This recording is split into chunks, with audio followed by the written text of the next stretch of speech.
Welcome back to our channel. Today, we're delving into the intriguing and somewhat unconventional world of the British Royal Household Staff Tests. It turns out that landing a job with the likes of Kate Middleton and Prince William involves more than just a traditional interview. In a surprising revelation by Tracy Waterman, head of the Royal Personnel Department, potential employees undergo an unusual test. Imagine this: a dead fly strategically placed in the room as a subtle assessment of a candidate's attention to detail. Only a fraction of applicants notice it, and an even smaller percentage actually take the initiative to address it. Sounds peculiar, right? This peculiar test reflects the meticulous standards expected in the royal household. Attention to detail is crucial in catering to the royal family's needs, making this seemingly odd evaluation an interesting gauge of a candidate's observational skills and commitment. According to etiquette experts, historical accounts reveal similar eccentricities in the hiring practices of past royal households. For instance, during the Victorian era, prospective staff were tested on their ability to serve tea without making a sound or displaying any signs of nervousness. These practices aim to assess their grace under pressure and composure in the presence of nobility.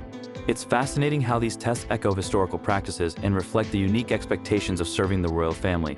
While the dead fly test might seem eccentric, it likely mirrors the demand for discretion, attention, and a calm demeanor, essential qualities in the service industry, especially within such a high-profile environment. As history often illustrates, the devil is in the details, emphasizing the significance of paying attention to small particulars. Similarly, manners maketh man, highlighting the importance of etiquette and decorum, especially in royal circles. Looking back, eccentric hiring practices within royal households aren't new. In the courts of various monarchs, specific tests or rituals were commonplace. For instance, in ancient China, servants had to walk across a squeaky floor without making a noise to prove their stealth and grace. Now, beyond these quirky tests, the stringent rules within the Prince and Princess of Wales household extend to mandatory uniforms and strict confidentiality, emphasizing the significance of maintaining a professional image while working closely with the royal family. From an expert perspective, the need for such regulations aligns with the historical precedents of maintaining a sense of decorum and respect within royal households. Maintaining a unified appearance through uniforms and a code of conduct has long been a standard in these settings.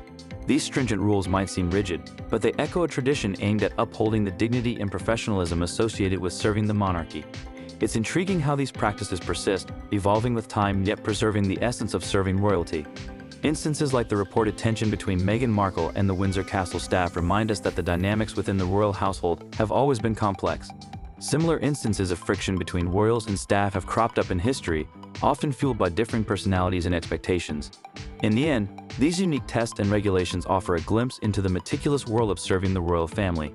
They reflect not just the eccentricities but also the enduring traditions that have shaped royal households throughout history.